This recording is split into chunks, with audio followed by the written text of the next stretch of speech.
Hey guys, we are back with some more Edmonton Oilers franchise mode, and we are here at the end of year number 7, and as you can see, we got eliminated by the Anaheim Ducks in the second round. And before we get any further into this episode, well, first of all, we'll check out the playoff stats. And also, as you guys know, NHL 20 is right around the corner. As of this point, as of when this is being uploaded anyway, which will be, I believe, Monday of next week, so the 26th. That means there are only, including today, there are only 6 more days left of uploads for the Edmonton Oilers, leading up to the start of NHL 20. But because there are other videos that I want to get out before the start of NHL 20, mainly being the Diamondback series in MLB The Show 19, because as of right now, we are only just getting started with year number 4 in that series, and that series has been going on since the start of MLB The Show 19, which I believe was a few months ago. So I really want to get a few videos out for that series, and I want to use the entire week before NHL 20 launches for that purpose. So that means that there would only be 3 upload days left for the Edmonton Oilers series, and there are coincidentally only 3 years left in the GM mode, meaning, yes, indeed, we are going to go through 1 full year per episode. Off-season, preseason, regular season, and post-season all included. So, as a result, this video, and then the next video, and the next video after that, will all be extremely long. So, take a deep seat.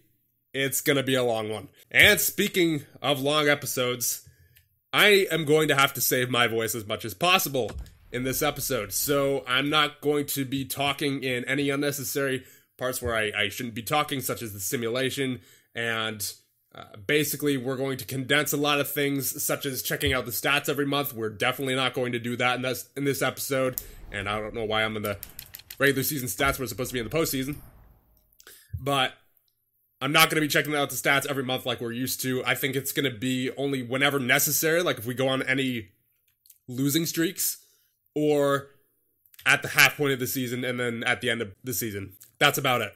Those are the only times when we'll check the stats in an effort to get through each year as fast as we can.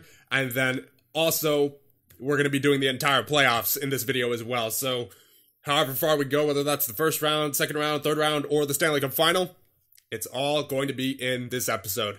So, as a result, I have to save my voice as much as possible. And during the playoffs, I'm going to bypass my own rule of commentating during Game 5, 6, or 7 overtimes or an elimination Game 4. That is going to be null and void for right now. What we're going to do instead is only elimination games, meaning no non-elimination Game 5, and of course Game 6 and 7 are both elimination games no matter how you draw them out. Game 6 and 7 for each series, if we go to overtime, will be commentated, but non-elimination Game 4, non-elimination Game 5, we're going to skip out because I have to save my voice as much as possible. You guys understand? And let's get on with the actual video.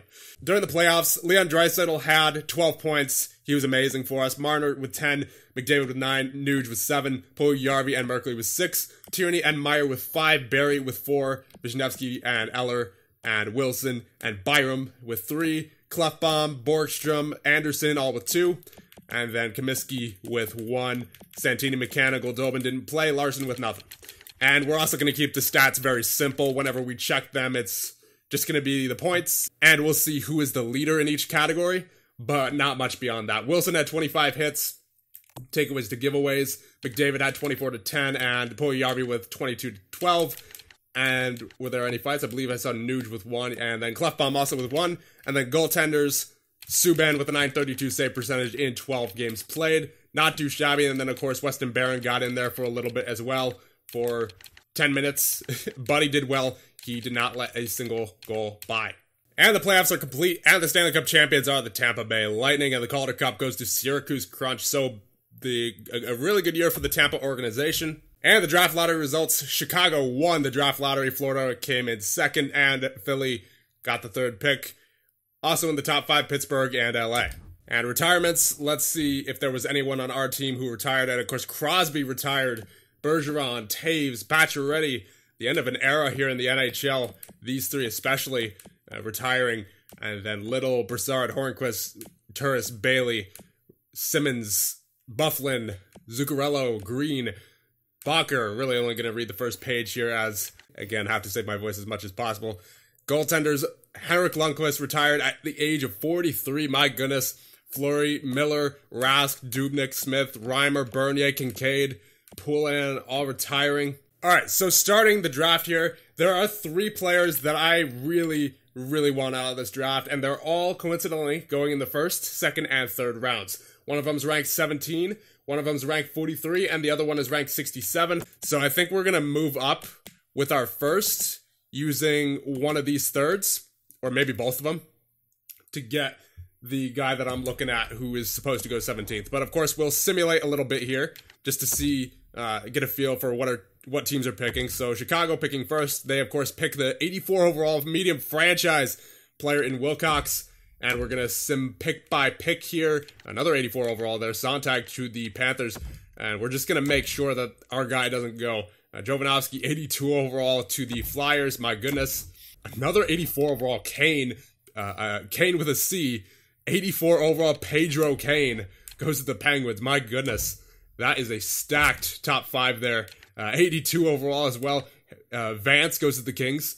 As soon as we get the opportunity to trade for a pick, I'm going to do it. So the Sharks don't want to trade this pick. And we're only at pick number 10 right now, so I feel safe simulating this pick. Okay. Boston.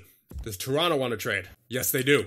Alright, so I think we're going to trade for the 13th overall pick from Toronto since they want to give it up.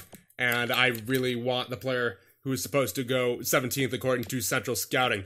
So we are going to put together a package here. We're going to put, we'll give them our first at 25 and a third at 87 for pick number 13. Will that go through? No.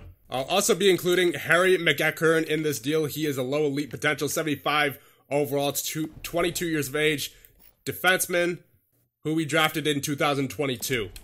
Will that go through? Yes, it will. Perfect. So we just have to hope that Boston doesn't take our guy, and the chances that they do are pretty slim, given that he's supposed to go 17th. So let's see who they pick. All right, good. Now, the guy who I had my eye on isn't a medium elite Matej Kubina. As good as he looks, he's not who I was after. It's the next guy down, Jalen Suter. A for shooting, A for puck skills, A- for senses, A- for skating, A- for physicality, and B for defense. This guy is pretty much already NHL ready. Not that we really need another NHL ready defenseman, but it's just nice to have. And we already have a ton of trade value, so I figured why not get the most NHL ready guy. That would definitely be Jalen Suter. And when you consider our situation with some of the veterans in our defensive core, such as Larson, who is 32 years of age. We have Klefbom, who's 31. We have Barry, who's 33. It makes perfect sense, especially since it's a right-handed defenseman. Larson's 32, Barry 33, both of them are right-handed. It makes perfect sense to get a right-handed defenseman who is nearly NHL ready at this point. So we are going to be taking Jalen Suter with our 13th overall pick. Welcome to Edmonton, Jalen Suter. 78 overall. So 1 year development in the AHL or even in the US League or in the AHL, depending on wherever we want to play him. And he should be good to go for next year. So our next pick is the 10th pick in the second round. I want to make sure that we can get the guy who I'm eyeing up next. So we're going to start with round 2, pick 1. And see if any teams are interested in trading. So the Penguins are interested in trading their second round pick. Let's see if we can pick it up. Now, obviously, for this, we would trade them our second. We'll also give them Hirvonen. He is 21 years of age, only 58 overall. I don't think he's going to turn out to be much. And this should, without a doubt, go through. Actually, I might want to... Do I want to hold on to this second? Yeah, I'll give them a second of less value. Actually, I might be able to just pick up this second for Hirvonen himself. Let's see, proposed trade. Yep, there you go. So now that should let us get the next guy who I'm eyeing. And that would be this guy, Valeri Plekhanov. He's ranked 43. He's 6'4" defenseman, left-handed, and he's not as NHL ready as Suter, I would say.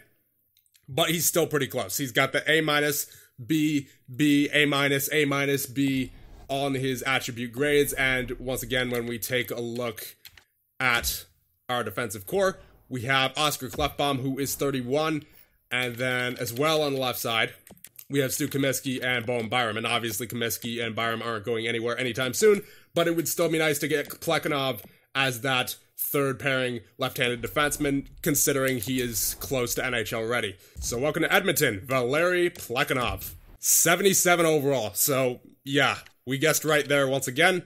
Minor top 4 defenseman, once again, maybe 1 year development in the AHL at most, or in Europe, depending on where we want to play him. But then after that, he should be ready to move into the top 6 if necessary.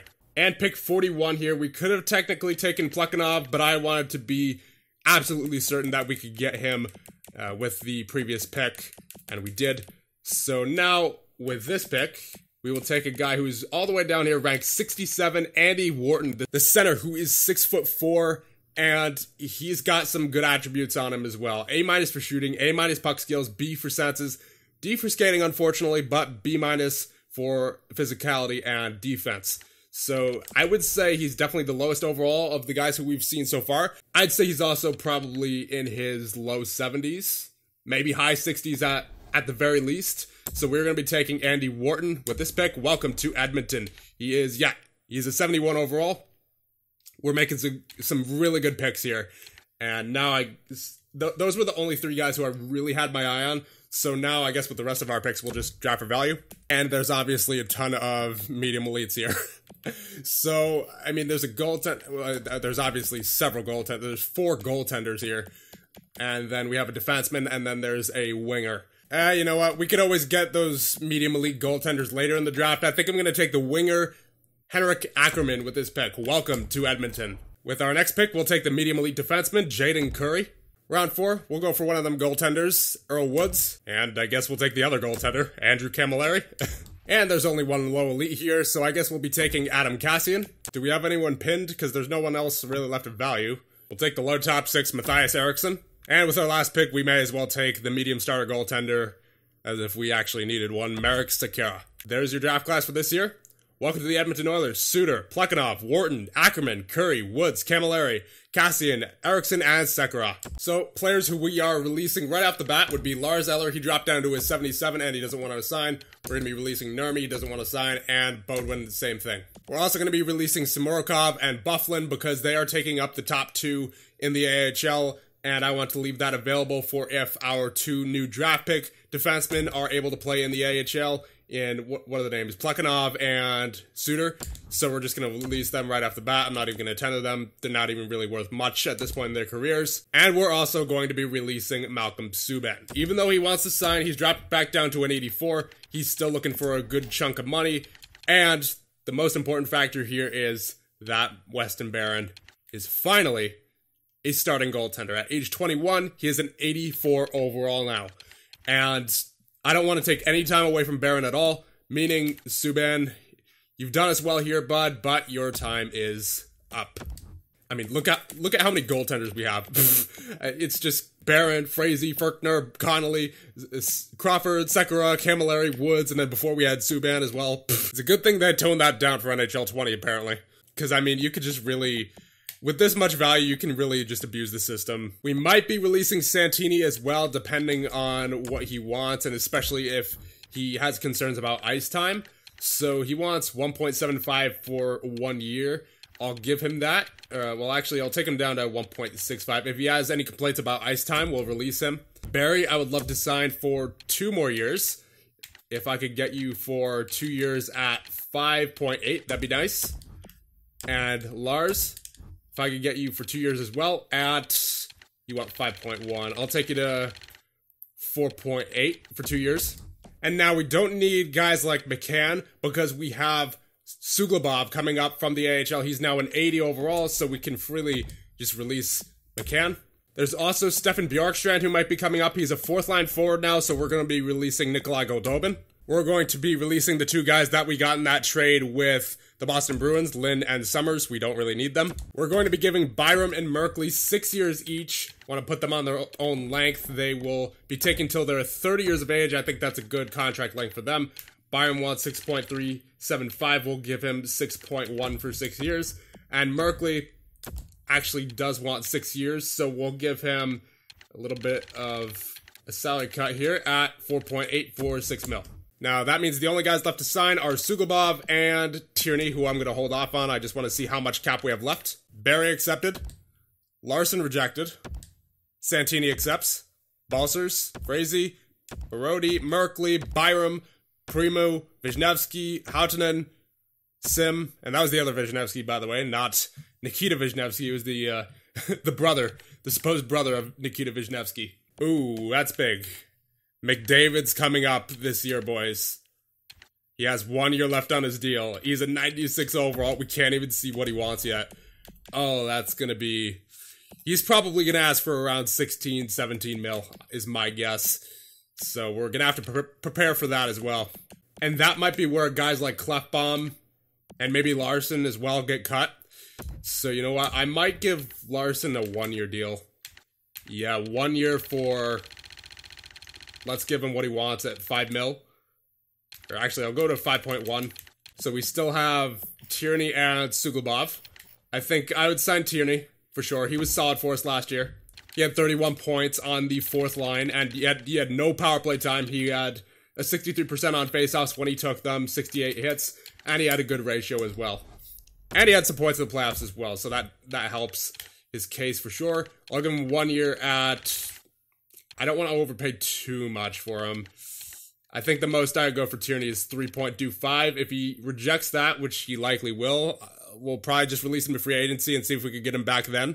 And then Suglobov, good. You don't want a a tremendous contract here. Yeah, 2 years for 1 mil sounds about right for Suglobov. And that should be it. Yes, it is. Larson accepts. Tierney rejects. Suglobov accepts. So we'll send Tierney to free agency, and we'll get him back in free agency if we can afford him, and I think we can. Yeah, we have 8.1 to work with. That'll be fine if he's on a 1 year deal, so we'll just release him right now. Now, do I want to sign Jalen Suter and Plekhanov and Dalton Wild as well now? Because I remember Dalton Wild was one of our picks from last year, and he was pretty solid as well, so we might want to play him in the AHL this year, but I think I want to see how the offseason jump goes first, and I just want to see how everything plays out, so we'll leave these guys unsigned for right now. Okay, good. McDavid does want to resign. Thank goodness. All right, what does he want? Oh, wow. Okay. 12.45 for 8 years for McDavid. That'll take him till he's... Well, it starts next year. He'll be 29 at the start of next year. So that 8 years will take him till he's 37. I think but if we take the years down, he's going up. So it's... For me, it's no less than 6 years. I would say that'll take him till he's 35. He'll still be worth 13.8 at that point. And we'll take him up to 13.7. He's worth every penny. So now I would like to get Tierney back for 1 year. We'll give him 3.4. He's asking for 3.3 for 1 year. We'll offer that for him. We also need a veteran backup goaltender to help out Barron in the later part of the stages and just whenever he needs a rest. And who better than Sergei Bobrovsky? We'll get him for 1 year at 3.15. Bob accepted. Tierney accepted. And there it is. Connor McDavid accepts his extension. And that is all we're doing for the rest of free agency. Let's get to the start of year number 8. So here's our roster. Barron grew to an 86, and Bobrovsky is an 81. Defensively, Comiskey is an 87. Byram is an 87. Barry, also an 87. Klefbom and Merkley, 85s. Larson, 84. Santini is an 80. Forwards, McDavid, 96. Puljujarvi, 91. Draisaitl and Marner, 89s. Meyer, 85. Nuge, 85. Anderson, 84. Wilson, 83. Suglobov and Borkstrom, 82. Tierney, 82 as well.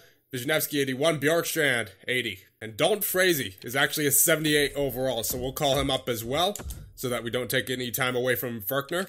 So we're here at the start of the regular season. These are our lines going into year number 8. Nuge, McDavid, Marner, Meyer, Draisaitl, Puljujarvi, Wilson, Anderson, Wisniewski, Tierney, Borkstrom, and Bjorkstrand. And on defense, Byram and Barry, Comiskey and Merkley, Klefbom and Larson. Power play, Nuge and McDavid and Marner with Comiskey and Merkley. Meyer, Draisaitl, and Puljujarvi with Klefbom and Barry. And the penalty kill, Draisaitl, Tierney, Byram and Barry. And then Borkstrom, Puljujarvi, Comiskey and Larson. 4-on-4, McDavid, Marner, Byram and Barry. Draisaitl, Puljujarvi, Comiskey and Merkley. And then Nuge, Meyer, Klefbom and Larson. 3-on-3, McDavid, Marner and Barry. Klefbom, Puljujarvi, Comiskey. And Nuge, Meyer and Merkley. And McDavid, Draisaitl are the extra attackers. Shootout is McDavid, Marner, Draisaitl, Puljujarvi, and Merkley. And in goal, of course, we have Barron and Bobrovsky. Scratched are Frazee. Suglobov for right now is scratched. We'll get him in there, obviously, if there's any injuries or if anyone's playing not so great. And then Santini is also scratched. So we're at the end of October here. Bit of a shaky start. We went 5-6-1. Let's see if there's any problem we can fix. We're scoring quite a bit. 2.92. And, goals against per game's at a 3.17. Okay. Power play is fine. 38.1. That is tremendous. And the penalty kill, 80.8. So even the penalty kill isn't that bad compared to the rest of the division. Okay, maybe that's why. Weston Barron with a save percentage of .901. That's a bit brutal. And Bobrovsky's been even worse. Yay. 877 in 2 games. Alright, so it looks like it's just goaltending that's dragging us down right now. I'm gonna trust that these guys can get it together, because otherwise it looks like we are going pretty well right now. I mean, McDavid's a little bit slow, but it looks like we're scoring at a generally healthy rate. And now guys like Anderson, 6 points, and Borkstrom with 4, Bjorkstrand with 6 as well. So it's, yeah, the scoring spread out. It's just the problem is goaltending right now. So we're just going to have to hope that honestly just fixes itself, because we're not trading Barron. He's a part of the future of this franchise. And then maybe we look to upgrade from Bobrovsky. Only time will tell for that, but he only played 2 games so far, so let's not jump the gun. Ooh, Tyson Barrie injured with a strained hamstring until November 16th. Not good. So Barrie is back. We'll definitely get him back in, but we've been pretty solid, even without Barrie. I think in the past 7 games, we're 6-0-1. But nonetheless, Barrie is a solid part, is a very important part of our team, so we're going to have to get him back in there and back where he usually is. Nikita Wisniewski injured with a fractured jaw until December 10th. That's unfortunate, but what that does do is it gives us an opportunity to see what Suglobov is about. And I think third line right wing is a nice place for him to start. Well, I'm glad we left things alone, because we went 12-1-2 in November. So as long as we don't have any meltdowns between now and the halfway point, let's just keep going.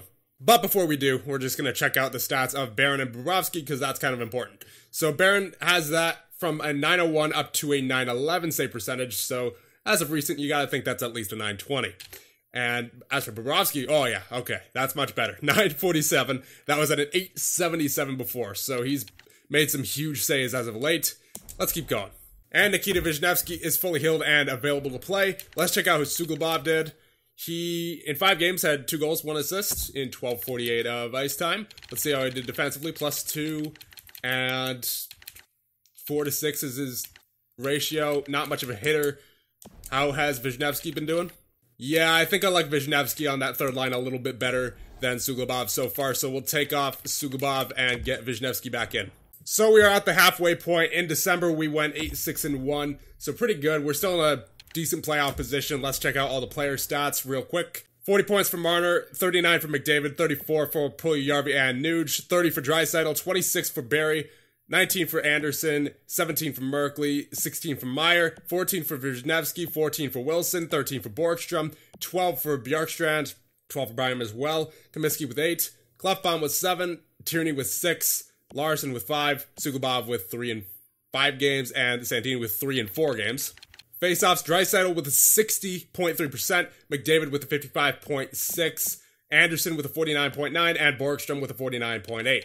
Leading the hits category is McDavid and Byram with 85 and 77 respectively. Leading the blocks category for defensemen is Byram with 71, and for forwards is Draisaitl with 19. Takeaways to giveaways, of course, Puljujarvi 71 to 27, and then McDavid 61 to 26 leads all the players in takeaways to giveaways for forwards. And then for defensemen, there you go. Byram has a much better ratio as of right now, 18 to 32. That is what you like to see. And everyone else, not so much. but we're doing pretty well as a team, so it doesn't bother me too much. And goaltenders, Weston Barron with a .912 so far in 31 games played, 4 shutouts, and a .931 for Bobrovsky in 12 games. And now the team stats, we are at a 3.05 for goals for per game. Goals against per game has gotten much better than when we last checked at 2.5. Very nice. And the power play, wow. Wow. I didn't think that would hold up. The power play is clicking at a 34% on 106 opportunities. Wow. Let's not change the power play at all. That's actually kind of incredible. A 34% power play halfway through the season. That's unreal.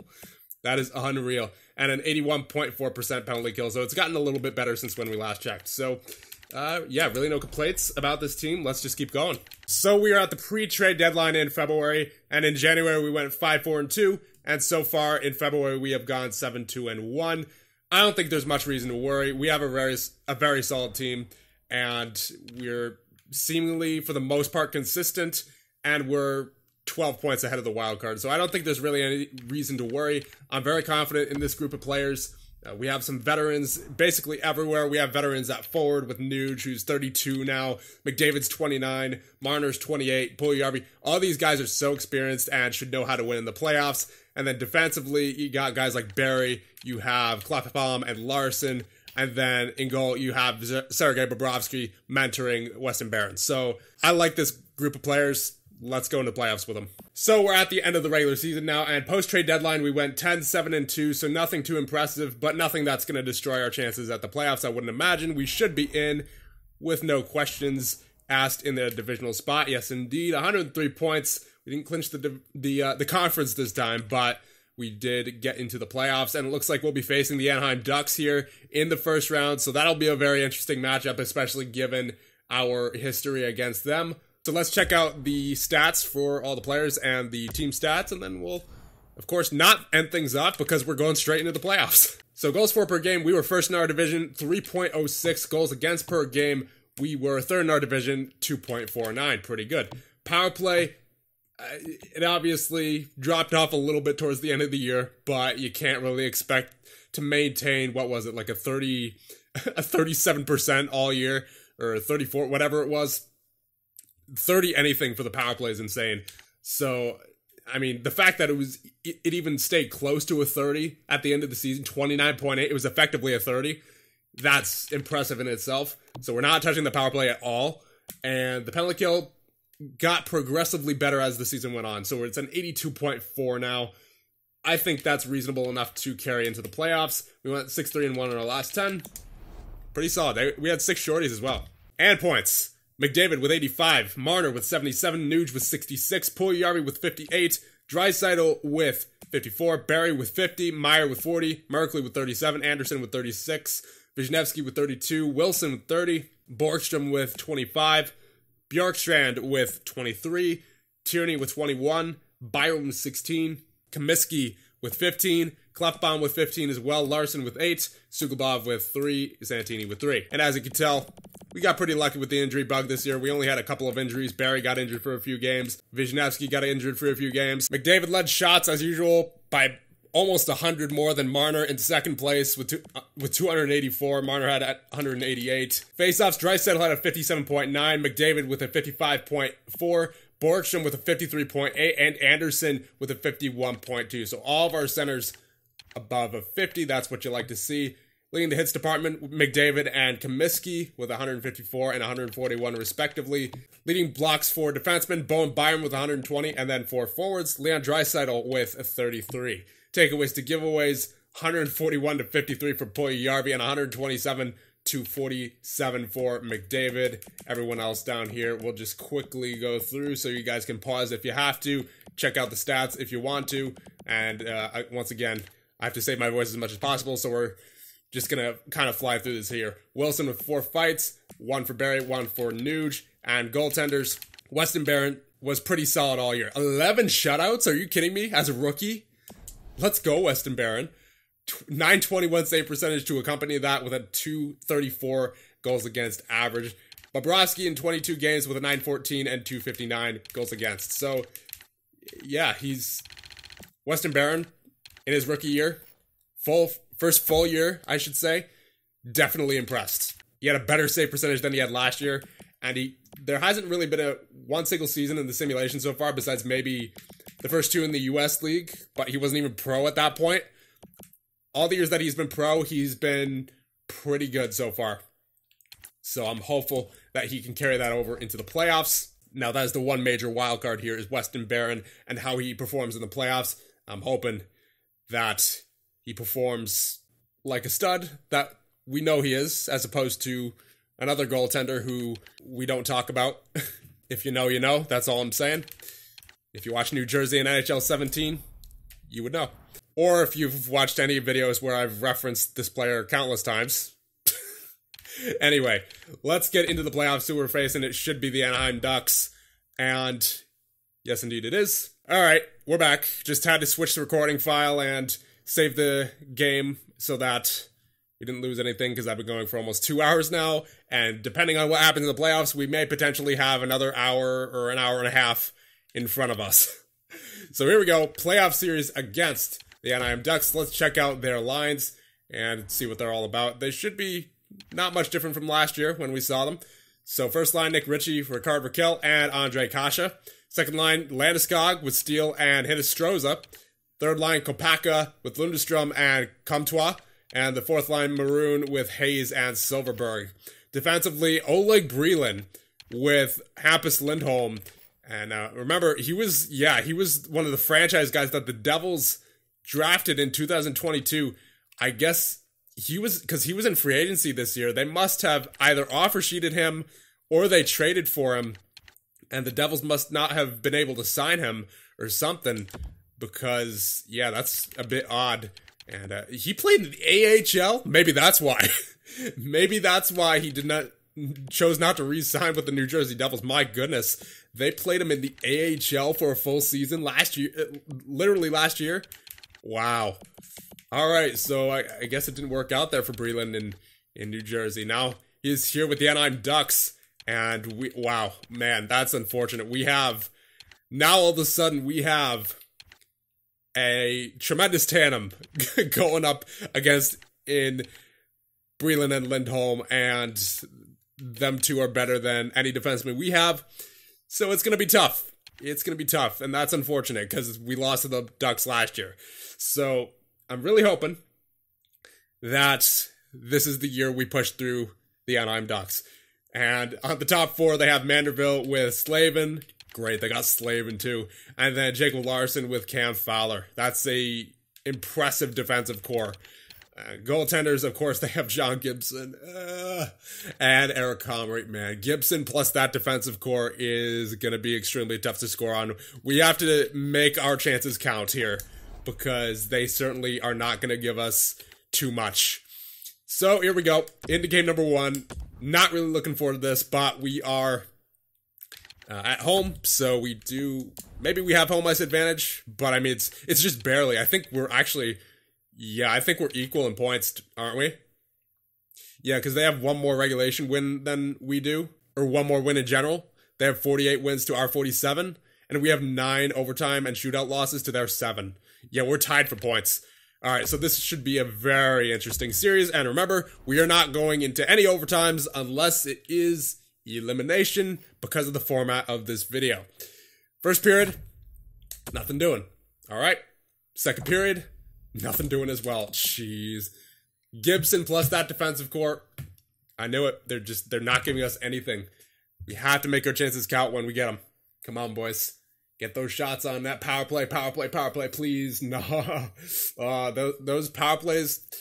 Our power play was hot in the regular season, but there's a goal by Landeskog on Barron. Our power play was hot in the regular season, but as we all know, our power play tends to dry up in the playoffs, so hopefully that's not the case this year.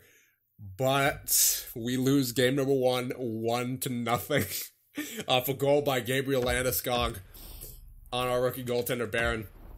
And the 3 stars of the game, of course, are Landeskog, the game winner, and then Weston Barron and John Gibson. This series is going to be a pain, isn't it? Yep, we're in for one here, boys. We are definitely in for one. This is going to be a heck of a series. Let's see if we can get anything past John Gibson in this defense. My goodness, if we can't score anything in this game here, we're definitely gonna have to do some line changes because that goaltender and that defense is just way too much. First period, nothing to. Oh my goodness, 4 straight periods of no goals. Come on, Edmonton. Second period, and there you go. Stu Comiskey of all people gets a goal on Gibson. All right, here we go. Third period time, 1-0 in favor of your Edmonton Oilers. Come on, boys. Come on, offense. Power play. There it is. Oscar Klefbom. Leave it to the defense to score some goals, eh? Anaheim with the power play. Nothing doing. Come on, boys. Another power play for Edmonton. Nothing doing. Come on, boys. Finish it off. Don't let them score anything. We should be good to go. All right. 2-0 win. So both games so far have been shutouts for either team. Stu Comiskey, the 3rd star of the game. John Gibson, of course, the 2nd star. And our rookie goaltender, Weston Barron, gets his first playoff shutout. This is going to be... I have a feeling this is going 7 overtime. It's got that feel to it. No team has scored more than 2 goals in either game so far, and there's only been a total of 3 goals scored. Oh my goodness. Here we go. Game number 3 in Anaheim this time. Let's see if there's a different vibe here in Southern California. First period, and it appears there is. And it's in favor of Edmonton Oilers so far. Nuge and McDavid with the goals for us on Gibson in the first period, and then Kasha on Barron. Second period, and that'll be a 3-1 lead for your Edmonton Oilers. Draisaitl on Gibson. Let's go. 2-goal lead, something that we have not had. Well, we have, but not with the amount of goals that have been scored so far. Come on, boys. Anything gonna happen in the third period, or is it going to be nothing? It is looking like nothing. Yep. Nothing. We win 3-1 in Anaheim, and we take a 2-1 series lead. That is exactly what we needed. Nuge with the 3rd star of the game. Weston Barron, the 2nd star of the game. And McDavid, the 1st star of the game. So Barron, so far, has been the star of the game every single game so far. Good news for his playoff stats and his reputation here in Edmonton. So Chris Tierney is fully healed. Did we ever take him out of the lineup? I don't think so. I don't remember. Yeah, we didn't. Yeah, he was never taken out of the lineup. All right. Just making sure. So going into game number 4 now. Just, I guess, more of the same. I mean, we played a pretty solid game there. Just don't give them anything offensively because they can shut you down defensively. Get it done, boys. First period, and that'll be a 1-0 lead for Anaheim. Landeskog with another goal here on Barron. Second period, nothing doing. Oh my goodness. Please don't make this a literal repeat of game number 1. Come on, Edmonton. Third period, get something going. Get something going. Power play. Power play, please. Oh my goodness. Is this going to be another 1-0 game? Oh my goodness. Bjorkstrand, the 4th line, coming through in the clutch, and Hiddestroza. Right afterward. Getting a 2-1 lead for the Anaheim Ducks, and is that going to be it? Nope. Landeskog with the empty netter. Yeah, we're in for one. We're going to at least 6, which means if we go to an overtime, we're going to have a commentary third period. And Weston Barron with yet another star of the game here. 3rd star of the game, and then Steele and Landeskog, the other stars of the game. So Weston Barron is definitely not his fault that we're losing games here against the Anaheim Ducks. It's clearly that we just can't find a way, in most cases, to solve John Gibson and the defense of the Anaheim Ducks, because, man, their defense is something else. I mean, our defense is really deep, but they have the 2 studs on the top 2 with Lindholm and Breland. So game number 5, I don't want to make any changes, because any change we make, we risk messing with the defensive combinations as well. And I don't want to do that in a series like this. So we just have to trust our lines and our current players that they could get it done. And Weston Barron's been fantastic so far, so no reason to go to Bobrovsky as of yet. Let's just hope we can get some offense on these guys, because we're going to need it here in this first period. Let's go. Nothing doing. My goodness. Shots are 12-9 as well, so they're giving us opportunities, but we can't convert on them so far on John Gibson. Second period. Oh my goodness. 1-1. Meyer on Gibson, and then Oleg Breland on Barron. Scores 1-1 heading into the third against the Anaheim Ducks. Not good. Come on, boys. Give me at least one more here. Power play for the Anaheim Ducks. 5-on-3. It's a long one. Wow.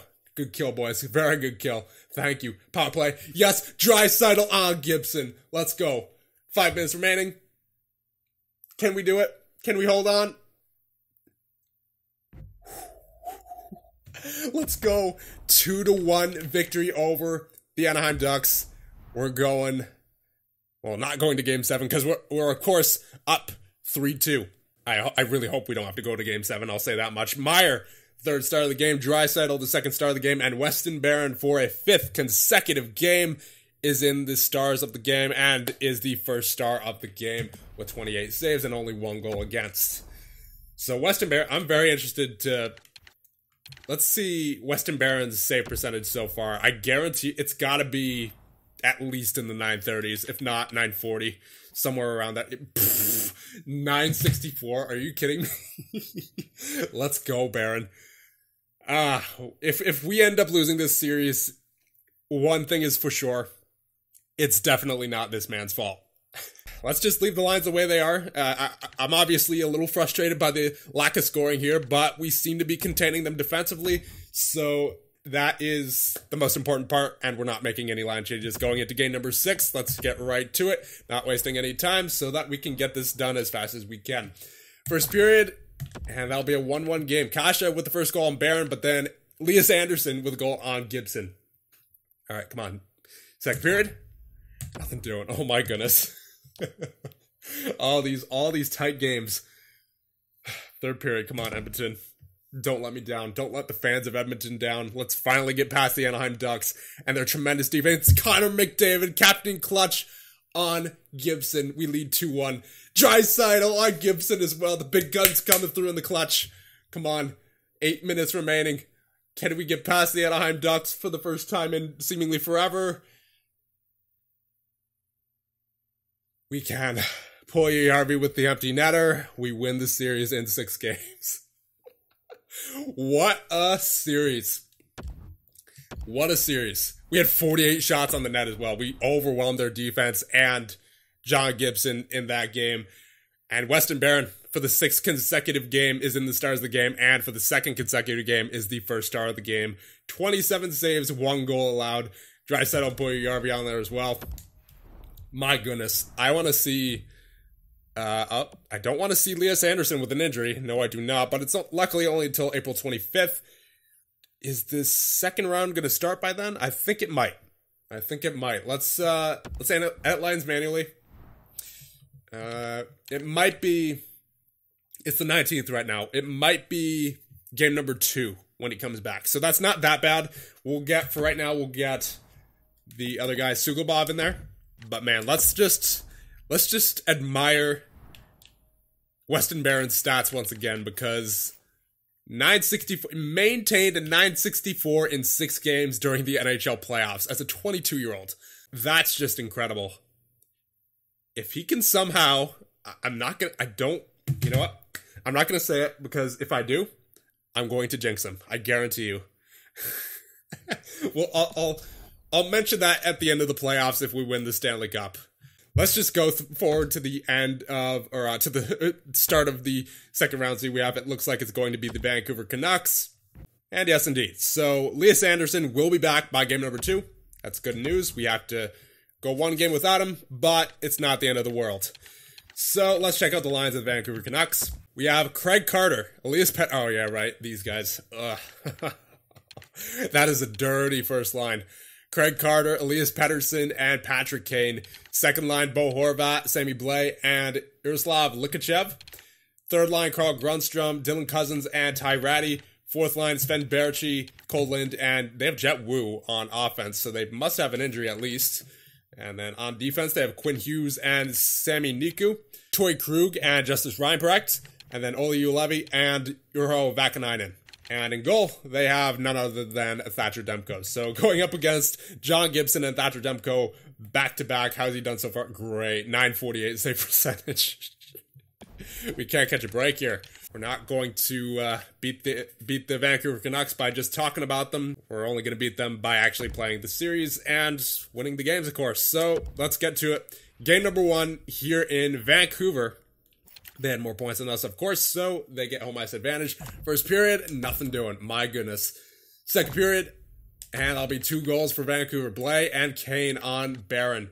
Come on, boys. Huge comeback here in the third. Let's get it going. They have 31 shots to 18. Come on, boys. Power play, nothing doing. Don't like to see it. Don't like it. I mean... Yep, this is Thatcher Demko at work. Thatcher Demko at work, ladies and gentlemen. Sammy Blais with the empty net. We lose 3-0 in game number 1. That's fine. We lost game number 1 of the previous round, and look what happened. And once again, Barron, a star of the game. 39 saves, only 2 goals against, because remember that third one was the empty netter. Then Demko and Blais are the other stars of the game, but still, Barron continues his streak of being a star of the game. So, he's been incredibly impressive so far. Let's hope he can keep that up. And Elias Anderson is back, so we'll definitely get him back in. How did Suglobov do?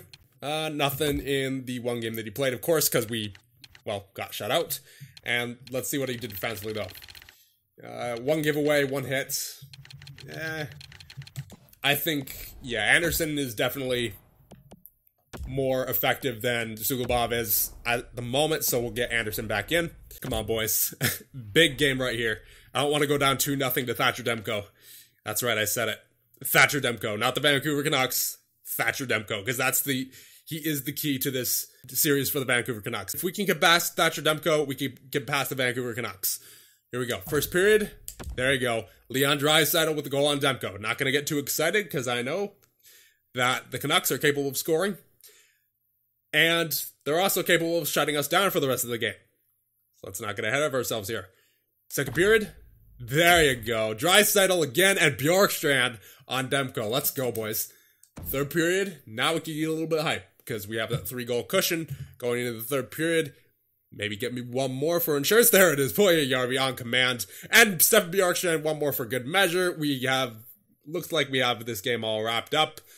Just don't collapse. Bo Horvat with the goal on Barron, of course, but I don't see Barron giving up another, and I'm not worried about jinxing him because he's been solid all playoffs so far, and Marner with another goal on Demko. We win 6-1. What a motivational speech. I mean, well, not really a motivational speech at the beginning of the game, but just something to give our players hope that we're able to win games against Thatcher Demko, and we literally did. We won 6-1 against him, and Barron yet again continues his stars of the game streak, and then Bjorkstrand and Draisaitl are on there as well. So now we're going home to Rogers Place.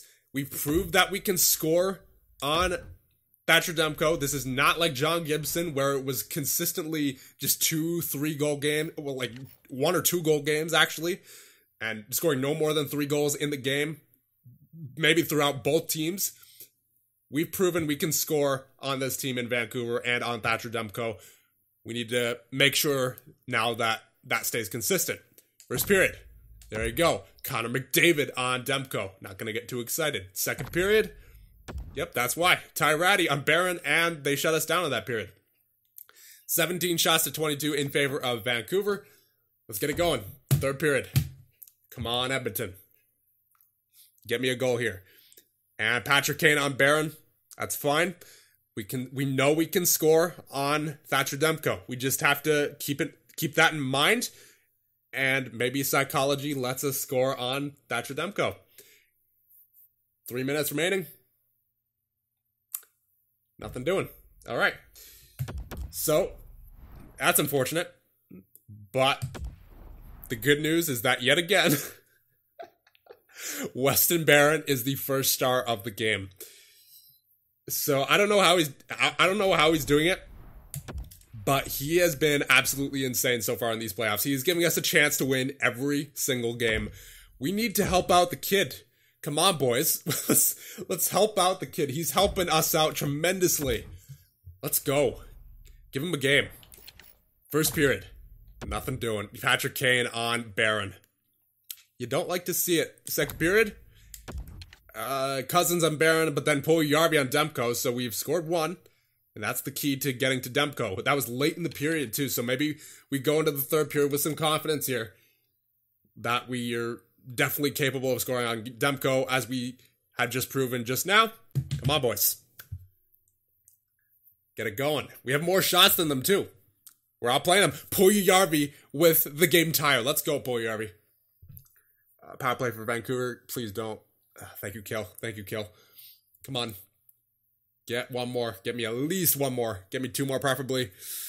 No OT. No OT. No OT. And OT. All right. So what game is this? We're in game number 4. Yeah, this is not an elimination game. We are going to sim this overtime period. Here we go. Come on. Come on. And there it is. Captain Connor McDavid with the game winner. And we're all tied at 2, I believe, in this series. And there goes the streak of Weston Barron being in the stars of the game. But we still won the game. He only let up 2 goals. And he was definitely an honorable mention in that game for sure. He's actually given us a chance to win every single game. And remember, this 3-goal game right here, one of those goals was an empty netter, so we only let in 2. 1 goal against, 2 goals against, 2 goals against. In the Anaheim series, 1 goal against, 3 goals against, 1 goal against, 1 goal against. He's been incredible so far. Give him another game like what we just had before with that 6-1 win. Give him something to build off of. Give him a 3-2 series lead, most importantly. Come on, boys. First period. Yes. Borgstrom with the goal on Demko. Not going to get too excited, though. That's only 1 goal on Demko. Need to score at least 2 or 3 to feel comfortable. Second period. All right. At least they didn't score, but we didn't score either. So anything could happen here in this third period. Let's make sure that we keep giving Barron what he's been giving us, and that's the chance to win the game. Come on.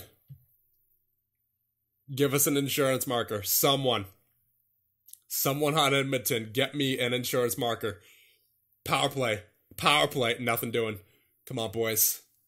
Oh my goodness. It's getting down the wire. Power play. Nothing doing. Are we going to have a 1-0 shutout victory? No, a 2-0 shutout victory. Elias Anderson with the empty netter. And we now lead 3-2 in the series. All right, hold on. Calm down. Calm down. It's not over till it's over. Borgstrom with the 3rd star of the game. Weston Barron, a star of the game once again. And Demko, the 1st star of the game. Well deserved for him. But another game where our rookie sensation gives us an opportunity to win not only the game, but this series. We're going back home to Edmonton. This is the time to end it right now. Come on. Come on, boys. Get it over with. First period. Yes. Connor McDavid with the goal on Demko. Don't get excited. Don't get excited. It's 1 goal. Second period. Nothing doing. All right. That goal by McDavid was huge. That goal by McDavid was absolutely huge. Third period. 25 shots to 19. We are leading in the shots and the score department. Come on. Kill. Very nice kill. Come on. Get something going. Kill. Look at Jeff with the goal.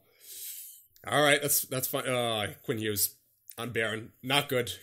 Get me one, Edmonton. Get me one, Edmonton. Come on, Edmonton. Barron's giving us the chance to win. We're going to 7.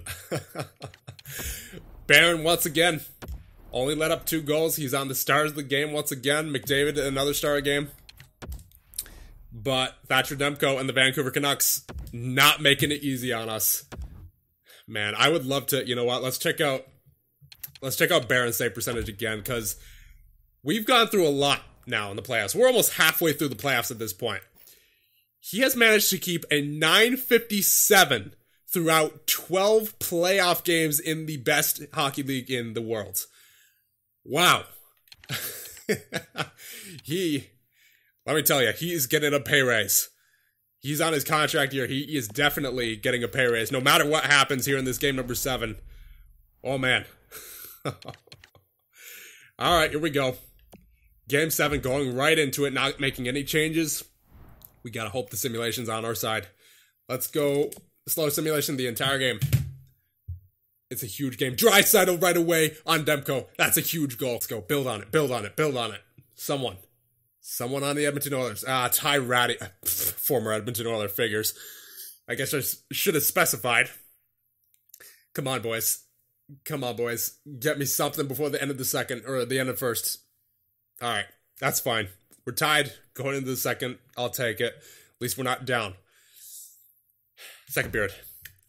Let's get it going. Look at Chev on Rodin, or on Barrett. Rodin. I'm getting this confused now with with Wolfsburg. Come on, Edmonton. Get me something before the end of the second period, and I mean it this time. Come on. Get a shot on net. Get a shot on net. There we go. There's a shot, but it wasn't in the goal. Can we get something before the end of the second? No. All right, big third period.